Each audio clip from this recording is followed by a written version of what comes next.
We are Kalen and Melissa, and this is our NICU story. When we found out that I was pregnant, we were overjoyed. We had been trying for a few years. Shortly, let me see, it was like 19 weeks, we found out we were having a boy. No issues, no nothing, but we did know that I was automatically listed as a high-risk pregnancy. And so we actually went in for sonograms every couple weeks or so, every 4 weeks, every 6 weeks, just to check to make sure everything was going good. And I remember September 22nd, actually, 2 days before he came, we were sitting talking about, are you nervous? Are you getting excited? Because we knew we still had another month to go, or so we thought.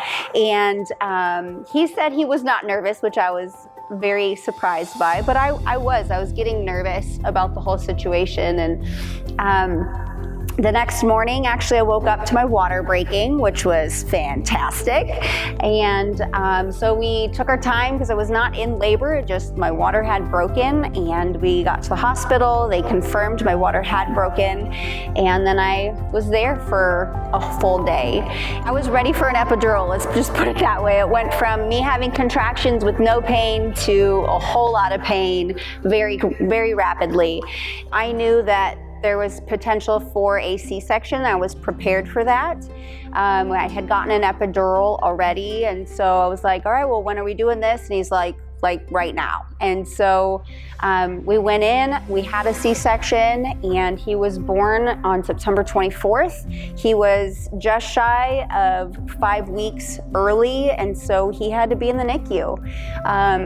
That was something I was not prepared for. I didn't expect him necessarily to be in the NICU.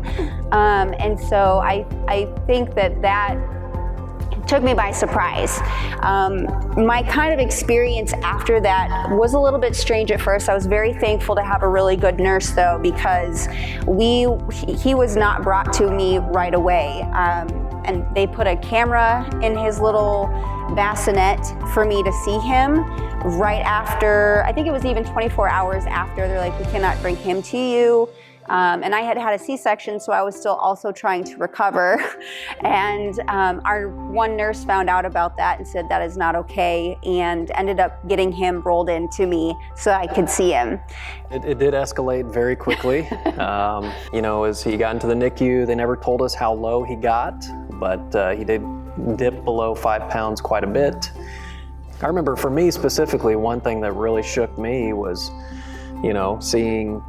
holding our son, and then the nurses rushing in and taking him away from our arms, because there's all kinds of beeping going on and you don't know what's actually happening. And they start rubbing him, and he dealt with some breathing issues, reflux, and would stop breathing at times, and it was not a fun environment to be in. We're always reflecting back on it now. We're very thankful.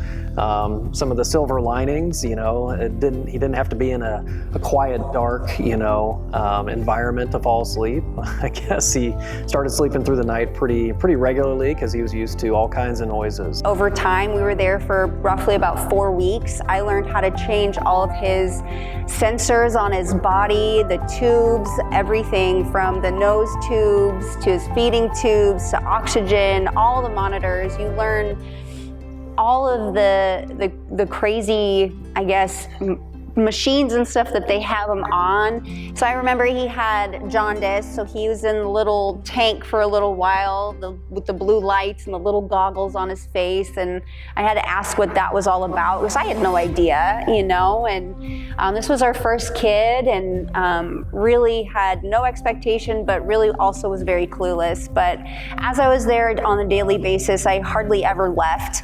I slept there. I was trying to be there as much as I could, but you learn rather quickly kind of their flow, their schedule. I will say that I definitely appreciated the schedule that they did put us on because it helped me schedule myself at home. They had him because a NICU baby can only nurse for so long.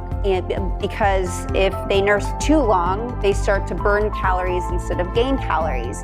And that was something that I learned while I was there, and I appreciated that. And so they kind of put him on a set 3-hour schedule and only allowed him to nurse for 15-20 minutes, and then he was done.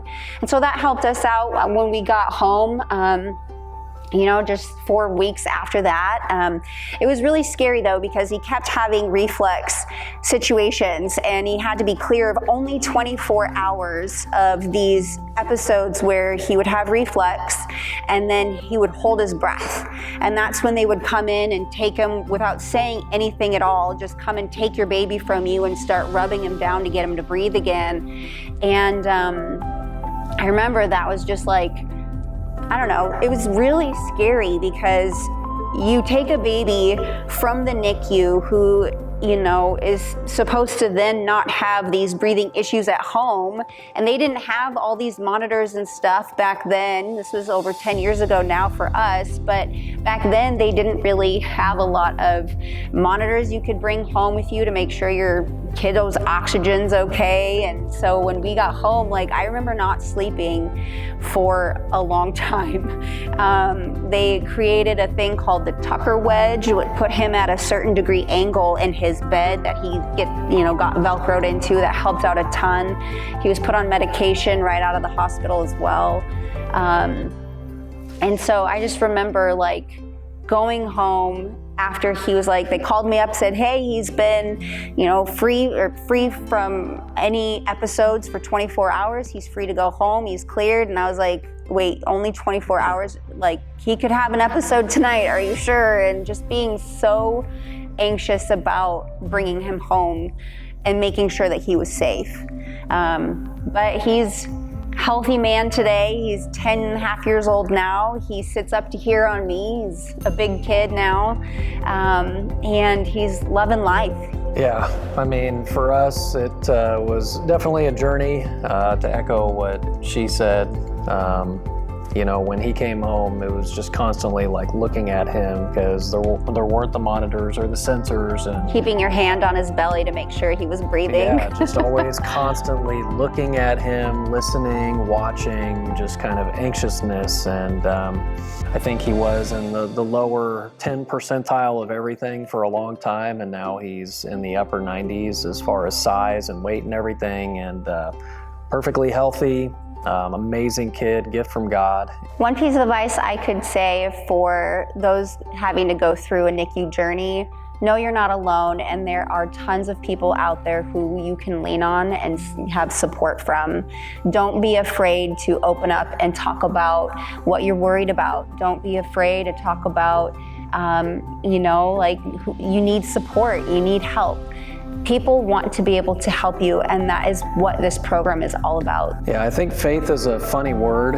Everybody talks about faith. They want to have faith until they're actually tested. And at the end of the day, I think there's a difference between faith and certainty.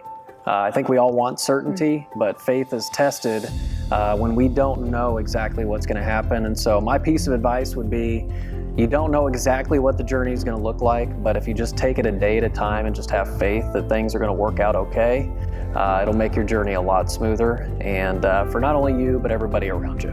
Our belief is, our faith in our Heavenly Father has gotten us through everything we've been through in life.